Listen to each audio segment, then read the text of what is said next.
and gentlemen, boys and girls, wrestling fans of all ages, welcome to Wrestle Mats, the podcast where passion meets power slams. And every episode is a main event. Join your tag team champions of talk, Matt and Matt, as they grapple with the latest news, hottest debates, and legendary stories from the world of professional wrestling. From the roar of the crowd to the secrets behind the curtain, these two Matts bring the heat and the hard-hitting analysis every wrestling fan craves. So lace up your boots, hit the ropes, and get ready to tag in for a wild ride. This is Wrestle Mats.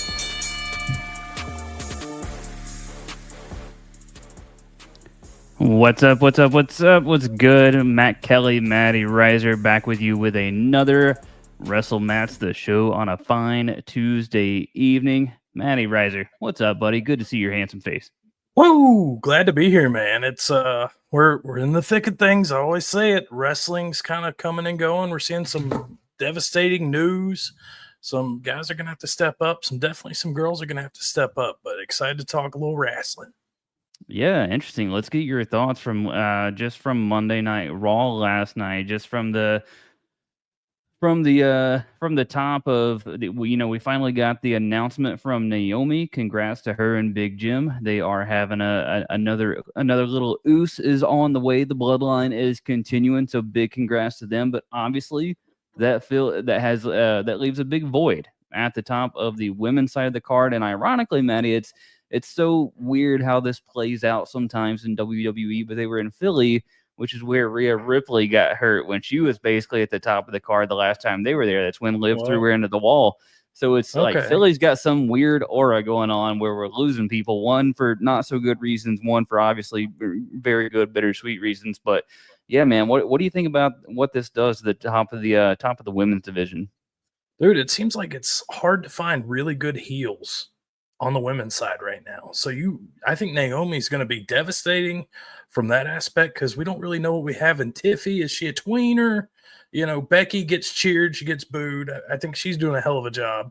But at the top of the card, there's really no heels. I don't think on the women's roster right now. Maybe Liv, but she's out right now. So it's really Io and Rhea back at the top. And I just think it's going to be weird. You need some people to step up now. And hopefully, I don't know who the right heel is that makes that move. Is there anybody you have in particular, heel-wise, that could really fill the shoes? Yeah, I mean, maybe we'll be able to figure that part out as we go along with the show and just looking over the roster a little bit, because tonight we're going to be talking about our top 5 superstars from both the men and the women's side. And I think you're pretty dead on, because Naomi was quite clearly a top heel with her character work, and that was, you and I had been glowing, no pun or all the pun, however you want, glowing about Naomi for quite some time now, and the work that she was doing, best work of her career by far. So it's just it's a great moment for her, and obviously I'm sure she is having all the kind of the same feels that Becky did. And I don't know if you saw Becky's tweet to Naomi about how irresponsible to get pregnant while champion. So awesome. Yeah, that's all great to see. And yeah, I mean, it's interesting, man, because Jade Cargill, I don't think is necessarily ready to step up, nor is she a heel right now. You had Stephanie Vaquer ready for Clash in Paris. Maybe it turns out to be Bayley. We don't know what we're getting out of Bayley, but I'm certainly intrigued by Bayley with her vignettes and promos or whatever is happening there. I don't necessarily know that she's going to be heel with what's going on. What do you make of that real quick before we jump into our top 5? I don't know. Like, it's such a mind fuck right now. So it's so weird. But I think if there is a time to it's almost perfect with what's going on with Naomi. If somebody needed to step up, and somebody me and you both have uttermost faith in, it's kind of like the Sami Zayn effect. They're just sputtering. The wheels were going. Nothing was there. So this might be just the perfect, prescription. A heel, Bayley, give it to us. I think you might be right, man. I think you might be right. I think we this could be kind of dumb luck timing in a little way. I think there's a possibility that they weren't necessarily ready to thrust Bailey into that direction, but there's a hole. It needs to be filled, excuse me. And maybe Stephanie Vaquer is not necessarily ready to get the title put on her at Clash in Paris just yet. And you could throw Bailey into that role and have it be completely fine if she has to go and chase Bailey. Actually, I would be, honestly, sign me up for that program. Yeah, we just need something fresh. We can't go Rio EO for the title for the next 6 months. We've got to have something different. No. Yeah, absolutely agree. I mean, it seems like Kabuki Warriors have their thing going on with EO, so hopefully that's going to take care of itself there. Right. In terms of that. And yeah, I'm just looking up and down the roster, like literally right now. I would say Chelsea Green, but they haven't treated her in a way where you see her going over just yet. You could argue maybe some NXT call-ups or something, depending on what happens and how they find a challenger for Stephanie Vaquer, But to me, it's probably one of two things. I don't know if Liv is cleared to come back. If Liv is cleared to come back, then I think that's a pretty fine spot for her to do so. But I think Bailey is presenting herself at the perfect moment, at the peak moment. So that's my vote now that we kind of run through the card here. Yeah, I mean it's Bailey, or like you said, Chelsea Green, but are they positioning her as the top of the card? And that's kind of been our problem so far, is we have uttermost faith in her, but she's just not being elevated. So it's almost like you have to bring somebody from NXT that's just dominant or something. But yeah, Vaquer, she's going to step up here, right? Like that's going to be a huge spot for her to really showcase herself.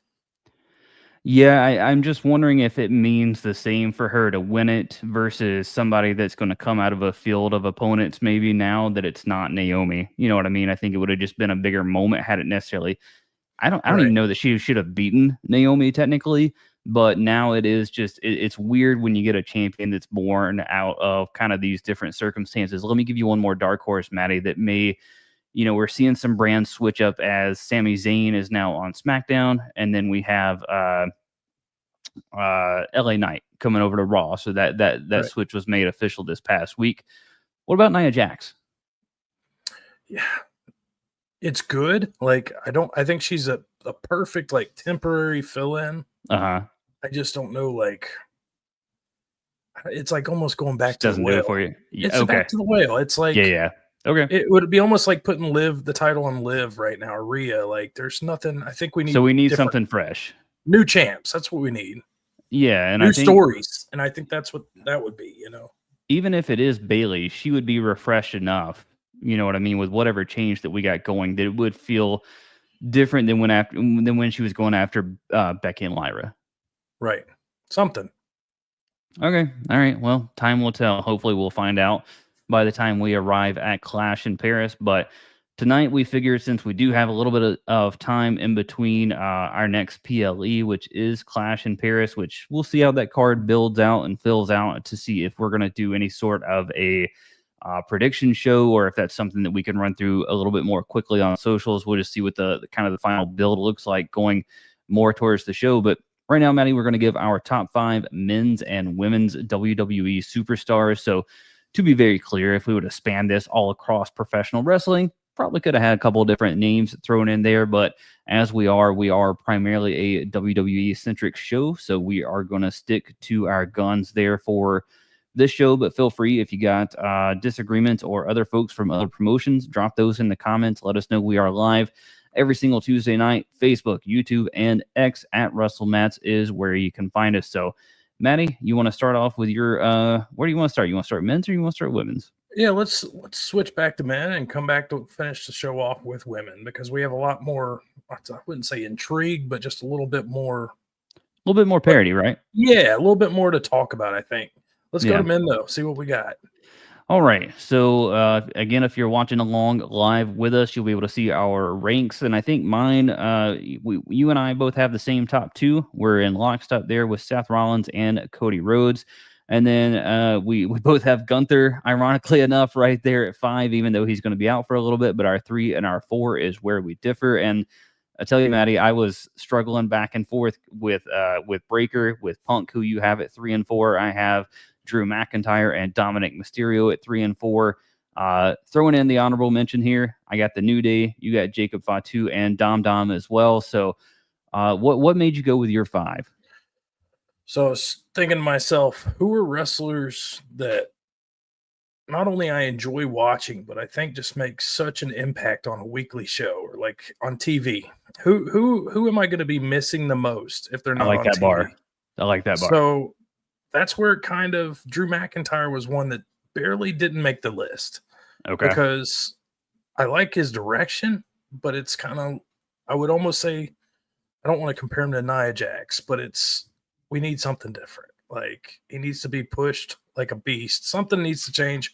We're getting that kind of with the Cena promo and stuff. So it might be there, but I feel like they pushed him down the card for so long. Sure. That he's almost like a secondary act. So to me, I was like, man, obviously you got your champs here. It's hard to. Seth Rollins is your one, clear and far away to me. Yeah. And then Cody when he does what he's supposed to. But I think Punk adds so much on a weekly basis, whether it's on the mic, in the ring. I mean, to me, if it's not Seth Rollins carrying Raw, it's CM Punk right now. So, yeah. Go ahead. Yeah, I think I undervalued CM Punk his last run, and now I think I don't know if I overvalue him. I just think on a week-to-week basis, if CM Punk wasn't there, I think you could drastically tell compared to the LA Knights, the Jey Usos, etc. I fall with it, and I do agree in terms of if we had to go 10 deep, right? That CM Punk is probably ultimately my 6. More than likely, I threw in the New Day just because of the character work that they're doing right now. And you and I were texting a little bit, and you're like, man, so good. Woods looks like a different person in the ring right now. It looks like he's kind of maybe in the best shape of his career too. He's bulked up a little bit. He looks like a little bit of a different Xavier Woods. He's bringing something different and unique every single week. So I love the development that we're getting out of him, and just love that tag team as a whole. I still think they're, technically speaking, even without the belts, the best tag team in WWE. So I wanted to make sure they got their shout out. But I'm with you. I do think Seth is far and away number 1. I do think Cody, when he's on. It's kind of Cena-esque in a little bit of a way that when he's on, he's just damn good. He's almost untouchable. He's on his own level. You know what I mean? But you don't get that Cody every week. You kind of get the rah-rah Cody here and there. Right. But you can't argue with the body of work, I think, in ring since his return. Drew McIntyre is so underrated, and I get exactly what you're saying just from the standpoint of he has been pushed down the card from WWE, and so it kind of feels like he's lost and he's floating around and he's doing the jelly roll match and he's doing this and he's doing that, and he's not there in the Seth Rollins, Cody Rhodes tier in terms of like where he's landing on the card or how he's being featured. But I don't think it takes away from like how good and how valuable his work actually is. Like Drew McIntyre to me doesn't have a bad promo. He really doesn't have a bad match for the most part. He's just so damn consistent. Dom Dom, I mean, he's just Dom, dude. He's just Dom, and you're seeing it right now, especially with this AAA crossover with the reaction that he's getting, internationally, the segments he's getting, the Judgment Day segments. I mean, he's just all over. He's got his Wingstop commercials. The kid's just doing it all, and he's like what, mid-20s. It just seems like the potential is just we're just at the very surface of it. But Gunther, man, we both have Gunther still left on our list, and I think what speaks to Gunther being so valuable to WWE and why I couldn't leave him out of my top 5 feels like there's a little bit of a hole there that Gunther left when he is, he's no longer on WWE TV until he works through this injury, man. I think we're missing Gunther a little bit right now. Yeah, I mean, because we have so many characters and he's just stable, man. Like he's that imposing heel that's dominant. That, I don't think he tweens. He's not getting cheered as much as a Seth Rollins or these other guys or a Drew McIntyre. He's in lockstep. I think his character's just that. It's ahead of its time. I feel like having a good, or it used to be called, what was it? It would be hard to be a face, but easy to be a heel, right? That's what everybody used to say. Yeah. And now I think it's kind of changed. I think it's harder to be a heel compared to how easy it is. Because look how on the roster, how many males are getting cheered compared to how many people can you really hate and really call a face and an opposing force other than maybe Gunther and maybe one or two other guys. So Seth Rollins, his song still gets, a reaction. People are still singing it every single week. I think Drew McIntyre still gets cheered quite a bit. Braun Breaker's got the dogs barking. I think Right. over the last decade, Gunther is for sure heel. Gunther is for Right. sure heel. I don't think anybody's cheering Gunther at this point. I know MJF had a little bit of a run in AEW where nobody's cheering him, but he's definitely getting his cheers now in there. As far as the WWE roster, though, I think. I mean, even we've been talking about Solo being entertaining. Roman's in the same boat. Miz isn't necessarily around enough, and I think people find him too goofy to be like full on heel. Brock kind of gets cheered too. Yeah, man, it's hard to be a full fledged heel right now in present day WWE. The thing about like a Drew, he could be a heel, but he's so fucking witty and so like Yeah, in the know. It's hard. You can't hate the guy or Yeah. a Dom. Like he's a sleazy heel, but I Yeah. think the sleaziness plays like I think that's what makes you cheer him sometimes. And we've seen. I mean, it's just so tough. Like I think you could go back to Roman being a heel. We're leaving out one person. Who? We're leaving out Logan Paul. Oh yeah. Okay. Yeah. And he's just different. Like Yeah. I think we're He still is. trying to figure is. out his role in all this. We see the upside. Yeah. And he has these spots that are amazing, but it's like Yeah. you're still just trying to. I feel like the celebrity aspect of it, we're still trying to like sell ourselves on him as a WWE wrestler for some reason. For sure. I when he's there though, he is definitely a full fledged heel. I Right. have to say. That's so true. yeah, so I'll give him credit there on the women's side. Not that we're there yet, but just in terms of heels, Nia Jax is probably pretty close. Naomi, I mean, you saw Naomi how she was getting cheered. Liv's been getting cheered as part of Judgment Day forever. So yeah, I don't know how many other full fledged heels we got going on there either, but. Man, talk about Jacob Fatu for a second, who is somebody that is most certainly probably in my top 10. He's right there in your honorable mentions. I don't want to skip over him, but he's just like this bright young talent who is somebody else that started as a heel and then I just think there's so much. Go ahead. Oh, go ahead. Sorry, I couldn't hear for a second. Go for it. No, it's okay. I was just going to say, I think it was the feud with him and Drew where people are starting to chant Fatu is where we finally started to realize like, oh, you can't keep him down anymore. Yeah, and I think there's so much it would be so fun to see him and Seth Rollins in a feud or some other people like just to have him step up in a main program. I think that's the other thing. He's got so many different programs with guys he could have. And I could see him as a heel still. Like Fatu could get, if he was aggressive enough, he could be a heel, but he's just full of personality. And I think that's the thing. Just all these fresh programs I can see with Fatu. They're kind of all at him and Breaker at that same stage. So they've already done the mid-card thing. And now they're right there trying to figure out whether it's experience or what that gets them on that main level. One more heel candidate for you, and is it too witty now that he is the tribal thief and the owner of the Shula Fala is Bronson Reed? How close is he being to full-fledged heel? God, dude. I mean, he is scary. And I think, dude, his move in ring, he's awesome. And if you just keep him, if something ever happens with Seth Rollins and Breaker, if you kept Heyman with just what's his name, Reed, Bronson, I think that would do wonders for him too. I could definitely see in another year's time him being a main event heel easy.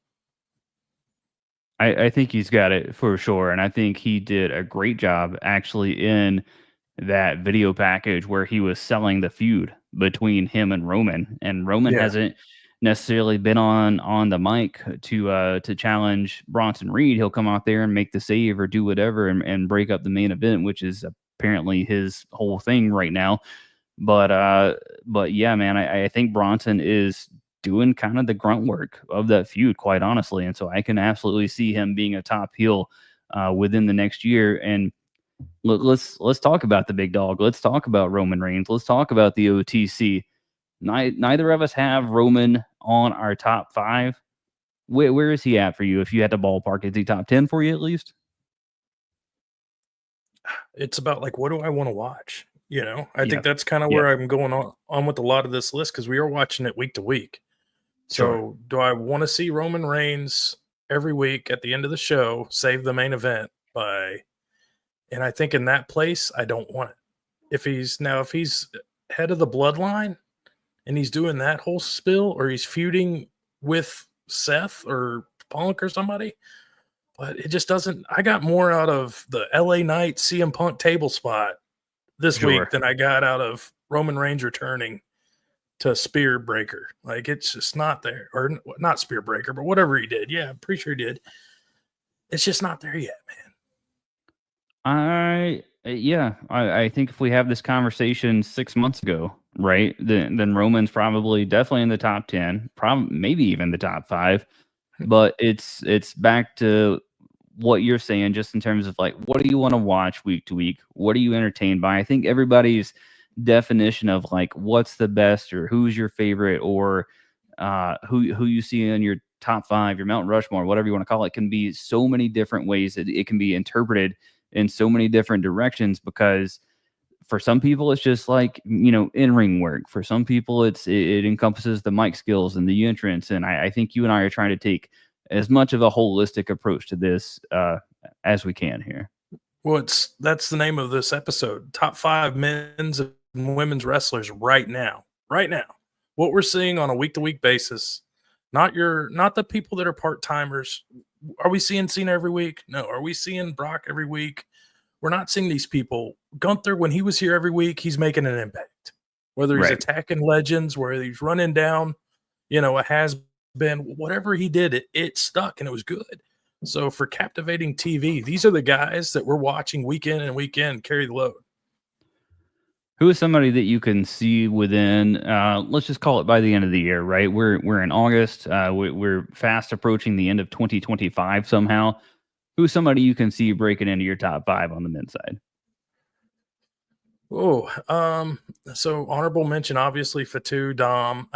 Yep. I easy, right? And then New Day, I felt like a disservice not saying them, but I think it's just the tag division as a whole. Sure. And that's just kind of the only reason I didn't put New Day on there. I knew you had them as an honorable mention, and they are, by far and away the best thing. Obviously, in the tag division, you could say they could be top 5 on the roster easily. So it's nothing against New Day.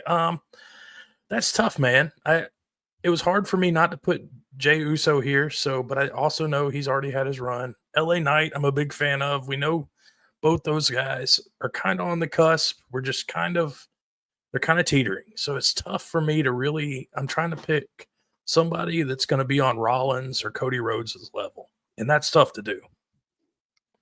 Yeah, I don't know if my 1 or 2 are going to move, but I think 3 through 5 are up for quite a bit of debate. And I think you and I are going to do a show at some point, because we were talking about it either last week or a couple weeks before, like who can possibly dethrone Seth Rollins and Cody Rhodes for their title before WrestleMania. I quite frankly right now do not have an answer. I think they're both heading into Mania as champion with the way that things look. But in terms of my top 5, let me give you a little bit of a dark horse, Matty. And part of it has to do with the run that he's having right now, not only on WWE TV, but over in Mexico. What about our good friend El Grande Americano, Ludwig Kaiser, man? What about this guy's work right now? He has taken this gimmick and he is dude. It's so good. It's so good. He's so good. Even when he wasn't Grande Americano, like, he is a gem. Him, Chad Gable, another one. Both those guys, like, whether it was Grande Americano or what, like, they're that good. And then Penta, what about him? Like, we know his upside's so much higher. I don't know where it goes, but I would love to see him and Dom feud. I'd love to see some big time matches against Seth Rollins, a Cody Rhodes. I just don't know. It's interesting because there are all these guys that are like upper level that are just right there creeping. And then, like you said, Ludwig Kaiser, dude, like he's got link. Could you imagine him and Gunther having a program or something? Oh, I'm waiting for that. I've been waiting for that for quite some time. Yeah, I would like to see a full payoff program, like 2 or 3 months, if not more, between Ludwig and Gunther. I would even like to see that at Mania, quite frankly. So, Okay. yeah, I mean, somewhere down the line, like I want Ludwig to run with this Grande Americano character right now because I mean he's singing in Spanish and doing promos in Spanish. I mean, I don't know what the original idea they had for that character was, but Ludwig has taken it, in my opinion, and pushed it well past anything that they could have tried to figure out with Chad Gable. And that's no slight to Gable because Gable was No. doing fantastic work, to your own point. But I just think Kaiser has pushed the bar for that one. But yeah, once he's done with that, man, I would love to see Ludwig and Gunther kind of revisit Imperium and then kind of maybe have it topple into a WrestleMania, SummerSlam, Royal Rumble type event. So I think that would be great for those two guys right there. Let's go on over to the women's side of our top 5, and of course we once again have some crossover there as well. I think our 5 are kind of the same, just jumbled up a little bit, except for a spot here and there. So we both have. Oh no, excuse me. Yes, we do have both have Io at 1. I have Rhea, Naomi, Liv Morgan, and Becky Lynch hitting the 2 through 5 spots. You have Naomi, Becky Lynch, Rhea Ripley. So we both have those. And then you have Stephanie Vaquer, who I have in my honorable mentions as well. And then you have Liv in your honorable mentions. So we're seeing a lot of the same things here out of these 5, 6, 7 ladies. Man, the top of WWE and the women's division is so good. The middle is also so good. There's probably 10 names that I wrestled with, and I'm like, well, it could be her. It could be this person for this reason. And you look at NXT and how loaded it is. You have Jordan Grace as an honorable mention. I mean, dude, it's so stacked that you can argue it and you can move around, I think, 1 through 5 a lot. And I wouldn't have a problem with it right now. It's just women's wrestling's taken over, dude. Like it's so good. Like in ring work, some of the best. And then just storylines. Like you look at like what Naomi's doing, what Becky's doing, like thriving on top of Io's thriving. And then we're about to have, Stephanie Vaquer. We're going to see if she can handle the workload. Like she's about to get the ball. And then, Liv Morgan's not even here now. And wait till she comes back. I mean, it's stacked everywhere. Yeah, the Naomi thing, obviously, we had our list pretty well solidified before we knew the Naomi announcement. Obviously, rumors had been abound for a week or two, but I never want to take those rumors out, away from someone before they announce it, and didn't want to make any sort of assumptions there. Roxanne Perez has got to be in the mix. I think Raquel actually has been working much, much better over the last month as well. I think she's starting to tap in a little bit more to that NXT Raquel that we saw and working as like a little bit more of a bigger power, sort of player with her stature and whatnot. So I'm loving what Raquel's work has been. We've seen great things from Kairi Sane before. She could easily work herself back in there. Asuka's in the same boat. We have our U.S. champion in Julia. I mean, dude, the women's side of things is stacked, and we haven't even really touched NXT with JC Jane and Blake Monroe. And I mean, dude, it's just so good right now. Well, and then you have maybe the greatest women's wrestler of all time, Charlotte Flair, just kind of oh yeah, by the way, Charlotte kind of hanging back. If she goes to Raw and turns heel, she'd be instantly 1 or 2 on this list. That's how good she is. So like Bliss is in the same boat though. I mean, with the reactions that she's getting in her promo work and everything else, if Bliss was in the the individual scene right now, you could easily say the same thing for her too. No, and that's how good, just so deep, dude, and so many women that should be, we keep tooting Chelsea Green's horn. It's kind of like the Karrion Kross effect. Like the fans want her. Her body of work speaks for itself, and it's just, I guess it's not her time yet, but she's getting a little bit of bump now. So hopefully we can move her up the list and get her in this top 5 because she is a great heel and just so good on the mic. So we're definitely leaving one person out, Maddie, and I am ready to be hurt again with what I'm about to say. I'm Oh ready to no. be hurt. I'm ready to be hurt. Bianca Belair. So I thought about her, but I was like, what story do we put her in? Like So that's the thing. If she yeah. comes back refreshed and not as the EST, does it change your outlook? I don't even know that it has to be a heel Bianca Belair. It just needs to not be the EST. Like I Yeah, we need need something fresh from Bianca. yeah, it's not what she's doing now is not working. I mean, it was the same thing with Becky Lynch a couple of years ago. We've seen it with Yes. so many different. I mean, Yes. Rhea's over, but I mean, you could make a same statement for her. It's just That's fair. you have to. We've seen Jericho do it. We've seen other wrestlers. You have to evolve your character. We've seen Roman Reigns do it. We've seen countless wrestlers evolve, and I think that's the body of work speaks for itself. But you have to. Bianca especially, like she's so good, but she's got to do something completely different. That's interesting. We have so many characters as I'm sitting here scrolling through the roster right now that are kind of on the precipice of needing a little bit of a refresh. So let me just give you some names here, Maddie, and you tell me if you're good with their current character or if you feel like they need a little bit of a fresh coat of paint. You Ooh. mentioned her just a minute ago, but Rhea Ripley. Like how desperately She's in the does she middle. I think need? she can stay right now. I think she just needs new feuds. Okay, okay, all right. What about Liv Morgan when she comes back? Can she go back to the same Liv? I think that's my big. I think she needs something different. I think Okay. we're just kind of. That's why I did left Roxanne Perez off my list. Is because it's like I know she's got to go to Liv, and then the Judgment Day. So it's like what to get her on her own, kind of doing her thing. It's going to be a while. So it's almost like a slow burn effect, Yeah, there's no real doubting like her look, her No, entrance, what she's doing in the ring. Roxanne clearly has the package. It just needs to be put on display in a singles format, like as her right. own character, and then she'll probably be there. Easy. For somebody to level up and somebody that we've been talking about for quite some time and has not had the best series of matches since her time in WWE, Jade Cargill. Oh, definitely. She needs a new shade of paint for sure. Okay. Last but not least, Chelsea Green. I think people need to take her more serious. So to do that, she's got to do something. Yes. I mean, we've talked. I don't remember who we talked about. The Secret Service just doesn't work. If you had it's okay, okay, but it just like I think it's kind of ran its course a little bit. When I don't know who you were talking. Whoever said the muscle, like having a Jordan Grace with, I think it was Naomi.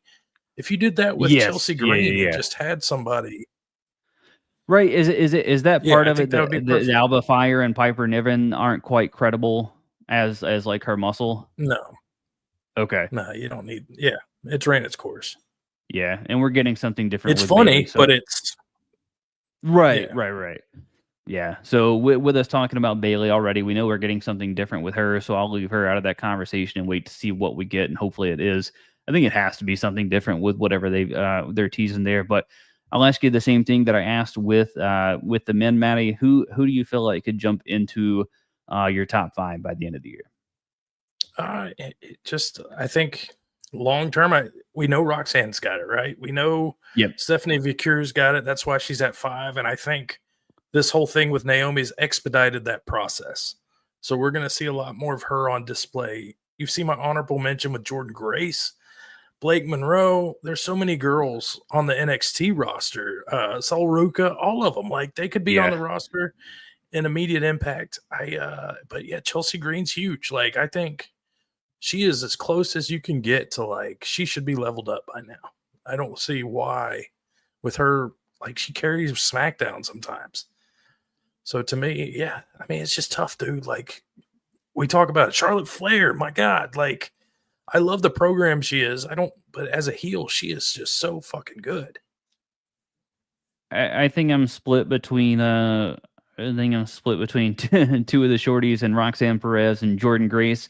They're not terribly different in stature, but they're very different in like how they work and the way that they present themselves and that sort of thing. But they're both so good at exactly what they do. And so once Jordan Grace levels up to the main roster, I mean, I think she's just going to, fit right in and go to the big time there. We've been waiting on that for quite some time. And Roxanne Perez, look, if she wasn't in this Judgment Day angle, you could argue that maybe she was already there, but she was kind of floundering, quite honestly, on the main roster before they threw her into Judgment Day. And so you kind of have the built-in story whenever Liv Morgan does come back, who is somebody that's in my top 5, in your honorable mentions, we both think is a top talent, no doubt. So I think because of that, it's going to kind of do wonders for Perez once that feud happens. Yeah. I just think you need more good heels. We've seen it, like Io's doing her thing, but Becky's like on fire. She's killing it. Like as a heel, Naomi was killing it. I think Liv kills it when she is a heel. I don't know. She's going to get cheered when she comes back is what I'm expecting. So that's going to make things interesting. Who do you think Becky's next? I mean, I know her next opponent is going to be Nikki Bella, but now she's kind of had 2 feuds, the feud with Lyra, and now she's got this feud with Nikki Bella. She's been able to sink her teeth in, but she hasn't had anybody to, I would say, punch back at her weight quite yet. Who's next on that for Becky Lynch? Like, who can she make? It's tough too because it's the Intercontinental Championship, so it would have to be somebody up and coming that's probably a face, and then you have to have somebody who can do promos with her. That's tough, man. Is it just Jordan Grace? That would be awesome. I mean, the ragdoll effect, it could be, she could muscle her around. So it would be very entertaining. I think Jordan Grace is so unique that there aren't a lot of like skill sets like hers, just big and powerful like she is. I mean, hell, that would be a money feud, I think. But we might get Nikki Bella for the next 4 months the way Lyra's feud went. Oh, boy.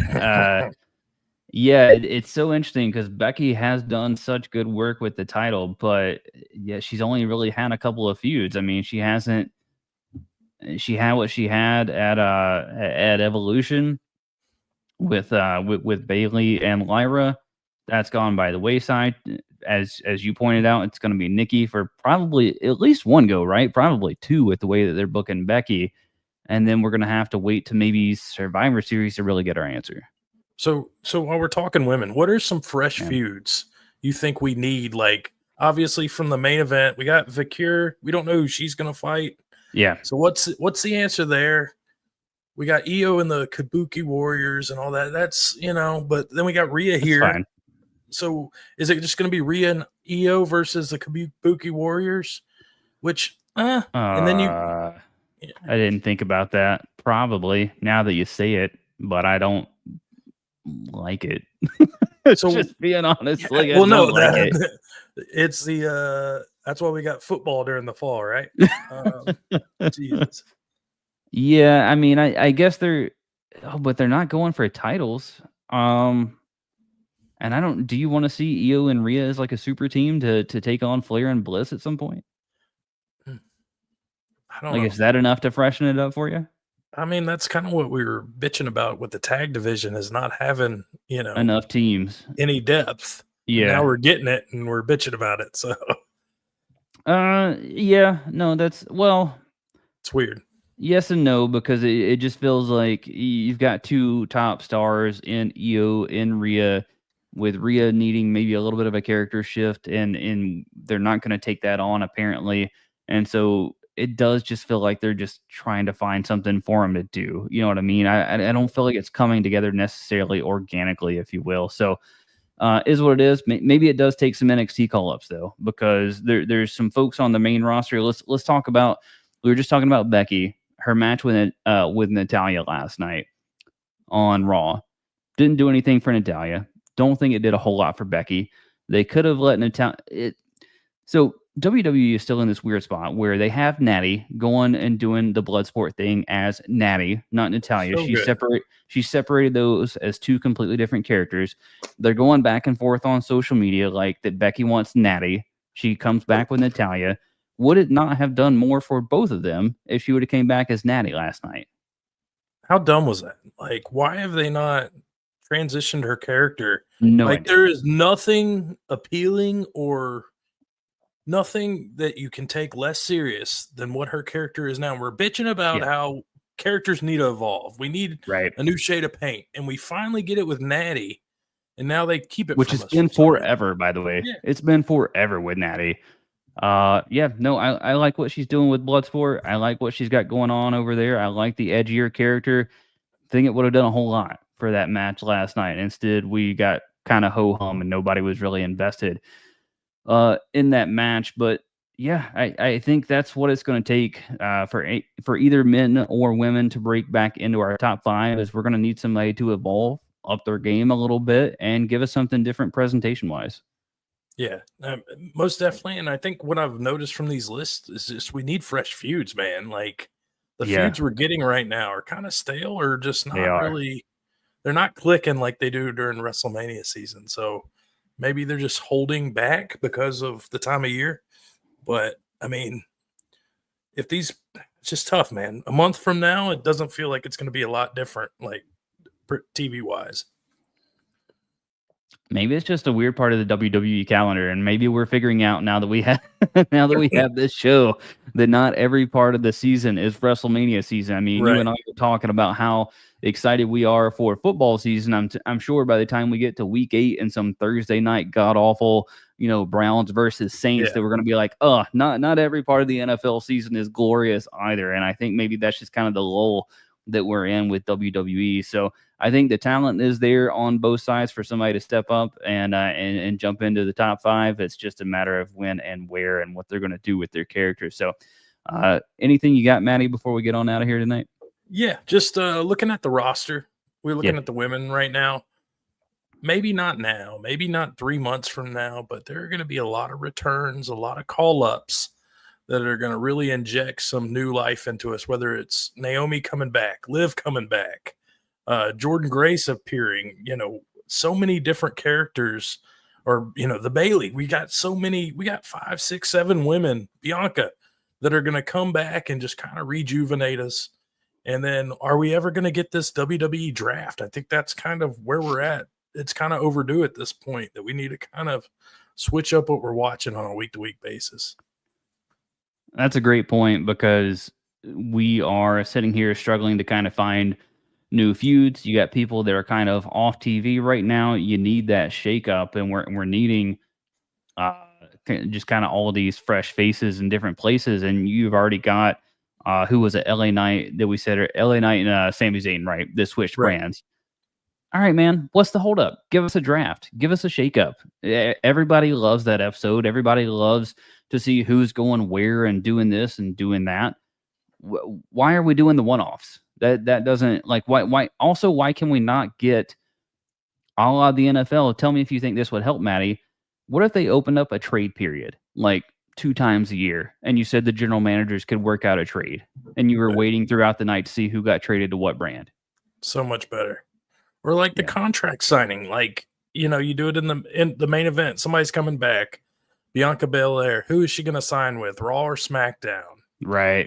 Make a big deal about it. She's talking to both champs. I don't know. Like, there's so many things you can play off of to really spice it up. So hopefully they take our word for it, and we'll see these characters evolve and hopefully switch up the brands a little. Yeah, I think they can pick and pull and choose a little bit from real life sports and kind of inject that in to WWE, and you can make some magic there happen. So, all right, that'll do it for Matty Reiser, Matt Kelly. Again, every single Tuesday night, we are on Facebook, YouTube, and X. That is our top 5 for both WWE men's and women's. Drop your top 5 in the comments. Let us know. TikTok, Instagram, Facebook, wherever you want to do it. Email it, yell it at us, whatever you got, man. Just get in touch with us. We appreciate you guys watching, and we will see you again next week on WrestleMats.